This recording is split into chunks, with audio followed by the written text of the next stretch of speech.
Yo, yo, yo, it's banter time. Welcome back to the Football Den, guys. Today we have a special guest with us, Kesar Theri, our host's brother, co-host's brother actually. He is a Liverpool fan, so you will get banter from two sides this time. It's Liverpool versus United again. And this video is particularly to cover the preview of Game Week 11, and we'll be talking about whether or not City are back in form, and do we expect another defeat for Arsenal, and can Liverpool beat Wolves? So let's take right in. We start with City versus Fulham. So what do you guys think? City smashed Burnley for 5 goals, but that's pretty normal for them. But do you think they are back all guns blazing, or it was just a one-off game? Even I've been thinking of if it's a one-off game actually, because City have been super inconsistent this season, mainly because they lack a striker. And I don't think Riyad Mahrez will again show up for at least a couple of games. So who's going to score this time? What do you think, Kesar? Yeah, people are going crazy that Mahrez has scored a hat-trick, even in FPL they're trying to get him in. But he's hardly scored. Before this, he scored 1 goal and he had 1 assist in all the games that he's played. And most of the times he's not even playing. This season he's played a lot more, but still, regardless, I think City's definitely not back. Burnley just suck cock. That's it. I don't know if I can say that on the channel, but whatever. Definitely not going to happen again. And Fulham has improved quite a lot in recent games. Just beat Leicester. Their mid is looking much better since Loftus-Cheek, I think, is started playing regularly, if I'm not wrong. So, yeah, low scoring, but obviously I still think given the fucking personnel that they have, you can't put your money against City. Yeah, but I mean, Fulham they haven't really been defensively solid, and I'm pretty sure they will concede a few. And looking at De Bruyne's form in the last couple of games, I think he can definitely score or assist a couple of Gs. Yeah, I have to agree as well. So, what do you think? According to y'all, what do you say on Sterling?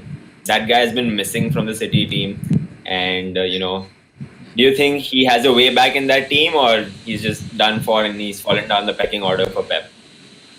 I think that's the problem with Sterling. Even when City were in form, he shows up for one game, he scores brilliant goals, and then he just goes down, and then you don't see him for the rest of the season. Yeah, with Sterling in FIFA and in real life is the same thing. When he gets the ball, goal nahi hone wala. It's not going to be a goal. That's literally what's happening to him this season. He can only go open goal, like literally, bro. But I don't see a way back for him. Given he might come from the bench, I suppose, for this week. But I think City as a whole, as a team, need to start taking their chances, which is what's been different from some of the previous seasons for them. Yeah, so from what I've seen, in the previous, the difference between the City team this year and the team of the previous or the year before that actually is that earlier they used to play with width. They had players out wide and who were also creating chances, and they had David Silva to provide for them. Now they don't have David Silva and they don't have Leroy Sané, so they don't have a left-footed winger and a midfielder. I think that's what's causing problems for City at the moment, because they're playing too narrow and there's not enough space in the middle because all the teams are just cramping them up. But I mean, how many seasons are they going to play the same style? I think other teams they know their style now. And City's like a team like Liverpool, they don't really change a lot. Yeah. So the style is the same. People come around it at some point or the other. Yeah, but Klopp has done a good job in getting Jota in and making the front three into a front four, which is great, right? Because that is a change of style which was much needed. Because otherwise it was getting too monotonous and people were able to read the game. Bro, Jota's the new Salah. I have to say it. I said it first on this channel. Remember, he is the new Salah. He's amazing. Yeah. So what are your score for this game? City versus Fulham. Yeah, I was just going to say, so which game? You guys go ahead. Okay, so for me, it's going to be a close 2-1 for City. I think City will finally get their victory, but it's going to be a hard game for them. I definitely think this is a clean sheet for City. I don't see this I don't see Fulham scoring or creating many chances. I think it's a 3-0 easy win for City.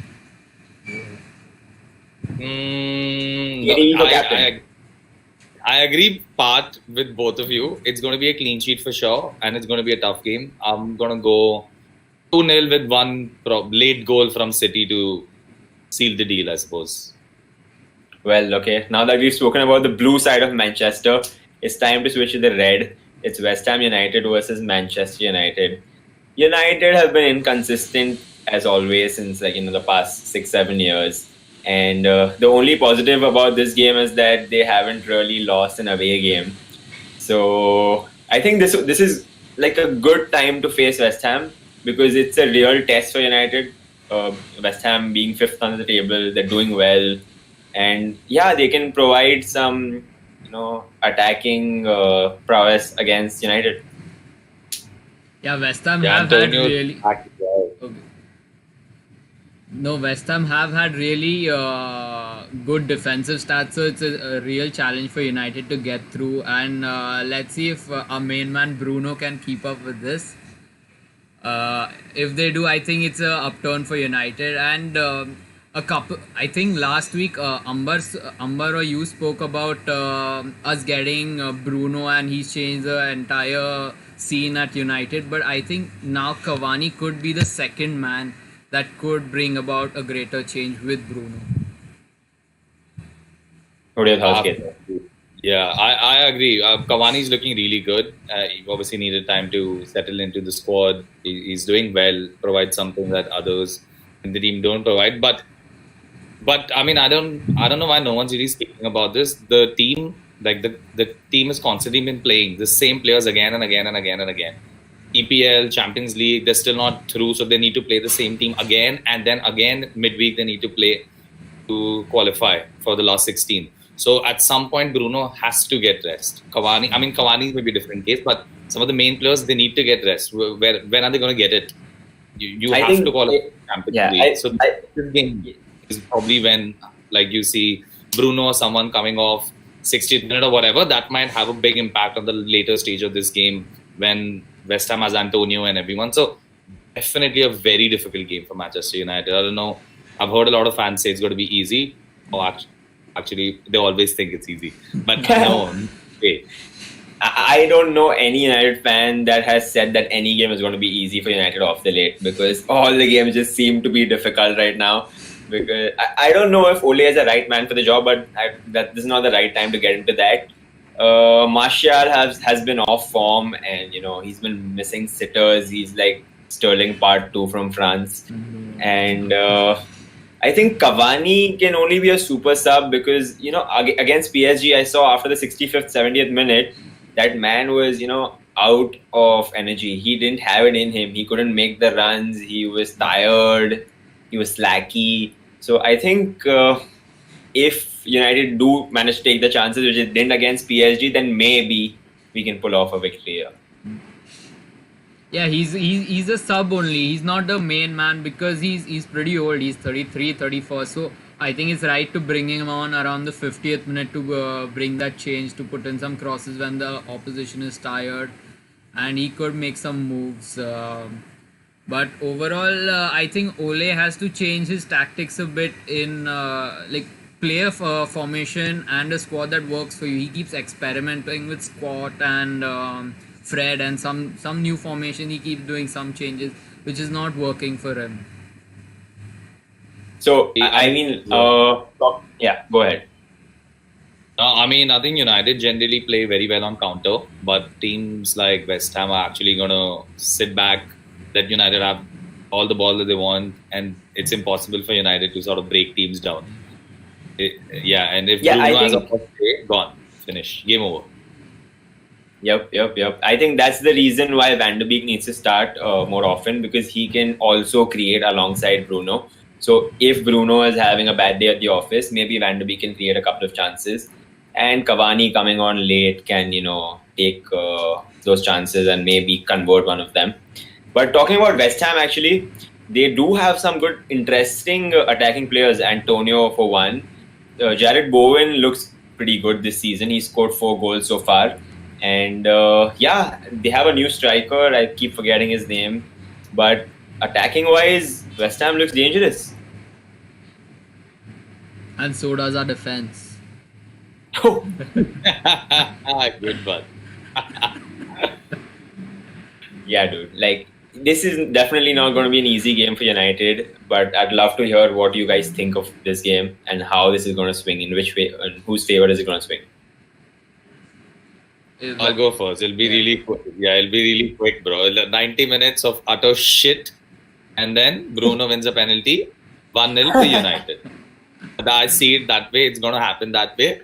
But I hope they drop points so I get to fucking make fun of Amber, all you guys, and again some banter needs to return. I haven't seen United lose an EPL in a bit. At least I haven't personally been watching their games. No, you might have watched Liverpool draw to Brighton though, but we'll get to that. Yeah, we'll get to that. I'm wearing Brighton colours. So, what do you think, Batari? Scoreline? I think scoreline, it's going to be 2-2. Wow. Okay. Ooh. Yeah, actually, I saw this game as a draw too. So, I think I'm going to go for a 1-1. Hopefully, we get the win, but I really don't see it happening, especially after the performance against PSG. Like, we played a good game, but we just didn't take our chances, and I think that's what's going to happen again. PSG was, I think, an aberration because Ole just messed up his tactics of subs. But I think we should not forget the Southampton game, which was also close by. I mean, it wasn't a great game either. We still just managed to nick it off them. We deserved it, but whatever. I feel like you're making a West Ham and not for United. Like seeing the Southampton game, I think West Ham fans are more happy than United. Exactly, because they are good at set pieces too, and we are struggling against set pieces. So if they manage to get like a few in the first half, we're done. We're done for sure. Oh, yeah. Moving on to Chelsea versus Leeds. This is definitely a very interesting game. Like, tactically, Bielsa outclasses Lampard any day of the fucking week. There is no way that Lampard gets anywhere close when it comes to tactics. But if you see the teams just on paper, Chelsea is a clear-cut winner. So I think this is going to be a good game. What do you guys think? Well, you want to go for it? Okay. You go ahead, yeah. I think I don't have much to say about either of the teams because last game week I was excited for both their games and both of them didn't show up, and I think that's my main problem for this game week. I want it to be a good goal scoring fixture, but I'm not sure. I think both of them are going to use similar strategies once again of sitting back a bit. Yeah, I see it differently. See, the thing is, Bielsa and Lampard have actually played each other a few times in the championship. They know how, the styles haven't changed a lot since then, even though the personnel might have changed for Chelsea. It's going to be a really entertaining game. The way I see it is the game of the week, for me at least. I love how both the teams are playing. Bamford is like he's fucking babe, bro. He's too good. And I think obviously you can't Chelsea the way they play. They're not going to concede a lot. But if any team can score against them, it has to be Leeds with that pressing style. And I actually see it as a high scoring game, really high scoring game from both the sides. Actually, yeah, I definitely agree to that. Except for the bit where you said Bamford is bae, because that guy, that man. He gets so many chances. He's had 40 shots this season and he's gotten 7 goals to show for it. I think, he gets a lot. I mean, he's either giving it right to the keeper or missing the shot. And I'm just like, yo, that's an open chance. What are you doing, mate? I mean, okay, he's value for money on FPL. I get that point. But otherwise, nah. I mean, No. And I think Timo Werner is like just a better version of Bamford because he gets those chances too, and he fluffs some of them, he scores some of them, and depending on who is having a better day, I think will take the game away. Yeah, but you forget that Chelsea's finisher is Tammy Abraham, who can't get on anything. Oh, we have to talk about this, guys. Like Giroud has scored 4 goals against Sevilla midweek. Do you guys think Tammy Abraham deserves to start over Giroud in this game? I don't think Tammy deserves to start any game. I've been saying that for a while, but Giroud doesn't. I mean, does he have the legs to play a 90-minute PL game? If he has the legs Probably to not. play for France and win the World Cup for them, I think he's definitely got it for Chelsea, man. I think it's controversial because I hate Tammy Abraham as well. Like, I mean, I don't hate him, but he's quite useless. I don't know what he's doing with Chelsea, man. He's lucky to be there. Yeah. So, but anyway, I think Giroud can't start because of the play style. That's what I think. It's controversial, but Tammy has to start because for a team that's pressing high, you want to put balls back, sort of have someone running behind the defenders, and Tammy can do it better than Giroud. At least I hate But saying it. don't you think that Timo Werner should be starting as striker and not left wing? When you have Pulisic fit, why wouldn't you want to play Pulisic, Werner, and Ziyech? Why would you want Tammy to play as your striker and Mason Mount as your CAM? That just doesn't make sense to me. When you have Havertz on bench. Yeah, maybe because they haven't played well together initially when they did play. I mean, not that Pulisic played a lot of games, but I think it's about all of them gelling together, getting them together sort of takes time. And I assume that's still not happened, which is why I don't see Pulisic actually starting the game. And he's obviously just come back from injury, so maybe he doesn't rush him back in, given how injury prone he is. So And I think all of us saw that coming, right? With the number of signings that Chelsea made, it wasn't going to be easy to get, the cohesion within a season. It's going to take more than that. But the question is, will Lampard still be around for that period? What do you think, Pathan? This feels like a classic United situation from the past, where we've bought players unnecessarily that don't fit into the playing style, and then the managers keep changing. And maybe it's gonna be a similar situation from Chelsea, where they had that streak of just rushing new managers in every now and then if Lampard can't do something quickly. But then again, it's always worked for Chelsea, right? They've had like a transfer policy that's worked for them. They have sacked managers left, right, center, but it still worked for them somehow. Every third year, you see Chelsea winning the PL title or winning a couple of trophies. And, they have players who are not, there in the squad for more than around 4 years, but they still, whenever they are there, they manage to do a good job. Yeah, but the players now, I don't see them as world class. The time Chelsea has won, like they are really good players, but they are unproven. The times Chelsea have won, they've had big names, and they've had big names who've proven themselves, even up till recently, like the likes of Hazard. Yeah, well, fair. Lampard clearly has a different vision for the team. So let's move on to the score predictions for this one then. Ooh, tough one. Yeah, this one's going to be fun though. Yeah, I was initially gonna go with the 4-2 to Chelsea. Yo. But that would have been a sick game to watch. But having spoken about it and heard you guys as well, I think maybe a 2-1 to Chelsea. I'm reconsidering the sort of game I expected. Yeah, I think this is going to be a high-scoring one for sure. As long as VAR doesn't interfere and ruin the party. This one, I see this one going in Leeds' favor actually, and it's gonna be a 2-1 to Leeds, I would say. Dude, I was just gonna call the same thing, 2-1 to Leeds. Like, I have a feeling that Leeds is gonna edge out on this one. Yeah, I mean, see, tactically, definitely Bielsa will outclass Lambs for sure. The only question is that are Leeds going to be able to take their chances? That's the only question for me. If they can take their chances, they're clear-cut winners for me.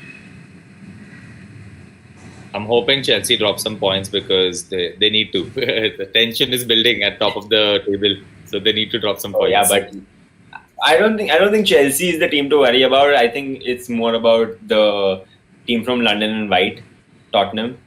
I think they are the ones that are more dangerous for Liverpool right now. So let's talk about Liverpool versus Wolves then. What do you guys think? The fullbacks are back. I think Trent and Robertson both are back. With Fabinho and Matip playing, I think the defense is pretty much sorted, except that Alisson is not going to be able to play this one. Kelleher is going to play, I guess, because if Adrian plays, it's game over already. You know they're losing. So Kelleher has to start, I guess. And so far, Wolves haven't been able to grind out a result against Liverpool.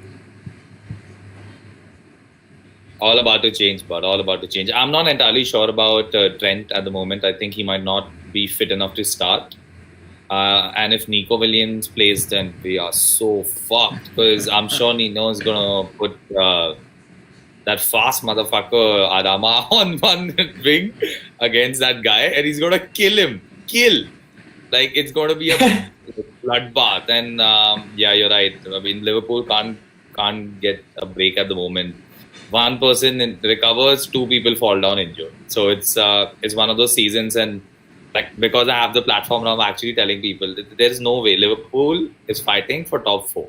People might put pressure on them. I'm telling you, this season, if Liverpool even like comes second, it's a very big deal. Like you see the list of injuries, any other team other than Liverpool, people have been saying, bro, season over. There is no way you can win. Salah's been out, Martin's been out, Bobby's been out, Thiago's been out, Fabinho's been out, Matip, BVD, Joe Gomez, keeper. Bro, 11 players have already counted. Yeah, at some point, injured. So yeah, but that's the good part about having squad depth, right? You still have enough players to put on a good team right now. But I think we saw this coming. Like last year, Klopp played the same team throughout the season, almost throughout the season for all competitions. So at some point, it was going to take a toll on the players, right? Because we didn't have a break this year. We had about 3 weeks. That's not enough for players to recover and think about other things other than football. And now here we are again, and you can just see the effects. And plus, with Premier League ruling out 5 substitutions, it was just bound to happen, right? So, but I definitely see Liverpool, edging this game, except for the fact that Jimenez is missing. I mean, I feel bad for him. That was a very bad injury. Wow, look at that. But you don't need to worry about him. He's been missing anyway. Yeah, he's been missing anyway, right? So that's my point. So Jimenez wasn't playing well. He went off, and Wolves managed to score 2 goals. I think with the likes of Podence, Neto, and Traore, they can cause more problems to Liverpool than Jimenez could. I have to agree. Yeah. Because they're all quick, right? And with the likes of Matip, Nico Williams, and Robertson playing, if Robertson is going up ahead and Traore is going to be able to, run down that wing, it's probably over for Liverpool. Yeah, I think it's crucial to see how Fabinho will perform in this game. Because he's going to be pretty much the last line even with your keeper out now. Oh yeah, Alisson's not there, right? But Kelleher played a really good game against, who was it? Salzburg? No. Ajax, I think. Ajax. Yeah. I mean, to be honest, he didn't really have to do much. Like I saw the game, he made 2 saves. One was pretty good, and the other one was straight at his throat. So anyone would probably save that, other than Adrian, obviously. So Adrian will probably move out the way, try to do something fancy. Yeah, he's worse than Karius. Bro, my God, I can't believe I'm saying that. Worse than Karius. Who would have thought that day would come so soon? So Podence, Neto, and Traore are the difference makers for me. I think if Jota gets... Oh, it's Jota versus his whole team. Forgot to talk about that. What do you guys think? Can Jota get another G? Yeah. I'm so 100%. I didn't believe in this Jota stardom or the hype around him for a while, but I saw him play and I've obviously continued to see him play in the last few games. He's very good. The runs he makes, unbelievable. He stays a bit deep and takes that last second run, which is something that Salah and Mane both are actually not doing anymore. And Bobby can never do that. But that's the role is different. That's a different. His role is different. He's a defensive forward. So these injuries, I think these injuries and Jota came at a very good time. I mean, not exactly a good thing that injuries came, but I think they were a blessing for Klopp in a way that last season they had only one playing style, which was attacking through the fullbacks, and that worked pretty well. But this season, I'm enjoying Liverpool's football a bit more because they're playing through the centre, and there's some sort of creativity and difference in their playing style. And they aren't winning as many games. That's what I'm enjoying. No, but it's not a monotonous game. So it's not monotonous if you support the team, your team, and they continue to win. So obviously, as opponents and you're supporting United, I can see why you're saying that. But the issue is they can't play through the middle. Like, I mean, Bobby, that one-touch football, he's perfect for it. But then you also need the midfield for it, which at the moment is more concerned about defending the last four, like defending and protecting the back four. I mean, you're talking to United fans. We've been doing that for the past 5 seasons now. So you know where you're coming from. It's going to be a tough game. Overall, really tough game. But then any team that has Salah and Mane on the counter, if you get a chance to counter the countering team, so it's always there's always a chance with such good players on the pitch. So where do you think this scoreline is headed? Why don't you guys go ahead? Okay, so I as much as I want to see Wolves win this game, I think Liverpool will nick it off. I think it's going to be a 3-1 actually to Liverpool. Salah getting a couple of goals. He's a good captaincy shout out. I think, Liverpool win this game. Not comfortably, but they win the game. I think it's a tough call, this one, because even though Wolves have sucked at attack, they have been pretty solid defensively, and Liverpool won't be able to get past as easily. So my prediction is a 2-1 for Liverpool. Yeah, I'm gonna go with the same.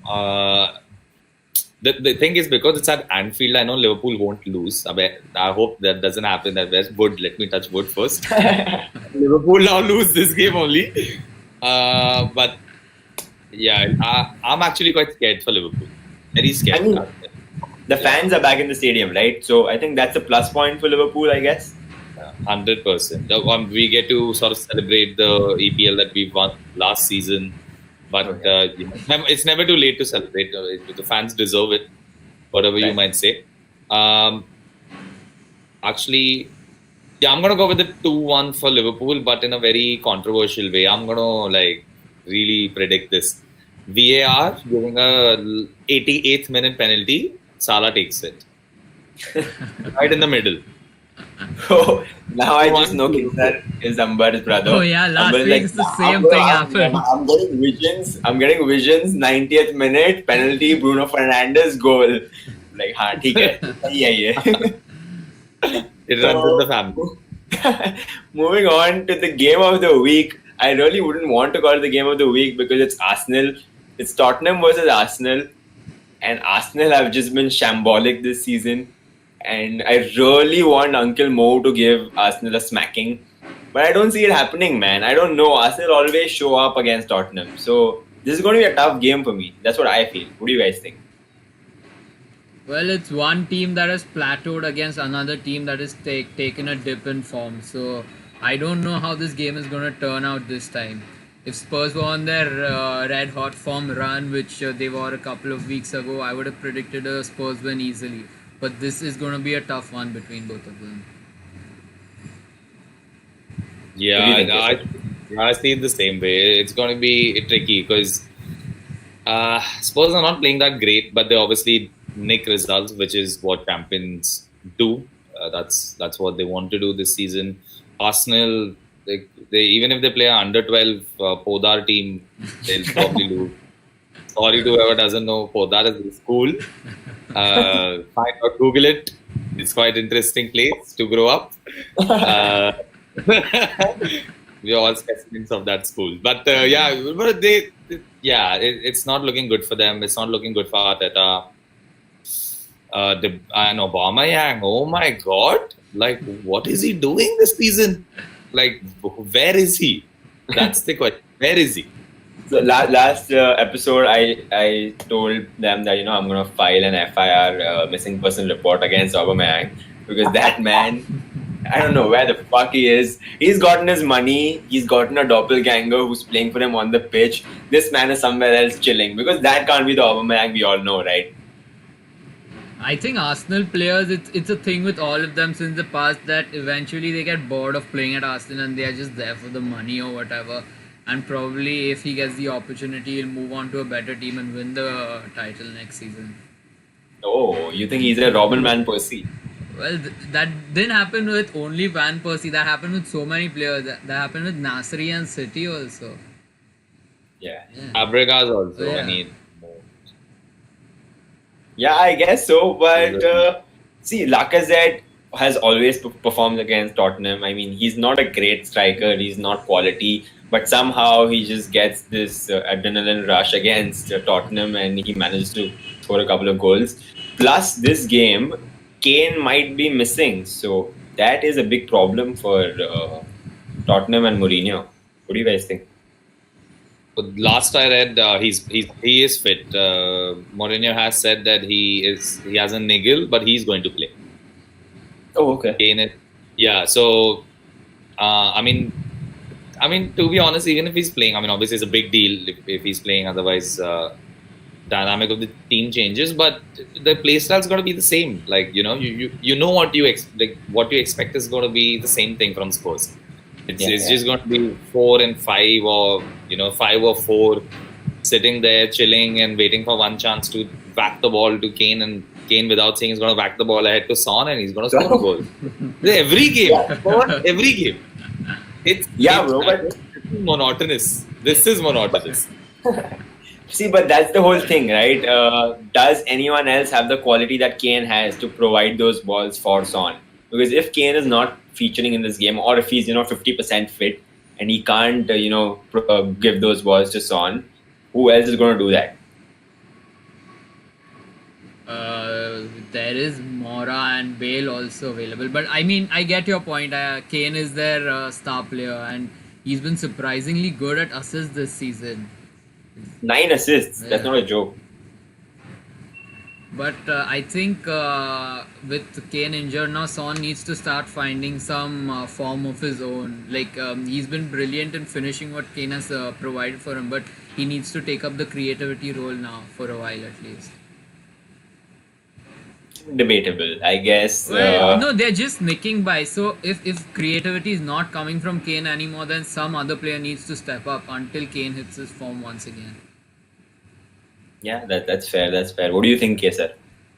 I think Jose Mourinho is not worrying about this. Neither the fans. All that matters is the result. And when the day Kane stops playing well, someone else will pop up. It'll either be Son or Bale or Bergwijn or Lo Celso.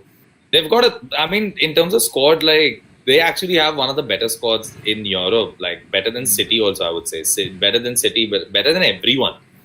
The money they've invested, they've gone bananas, and it's showing, to be honest.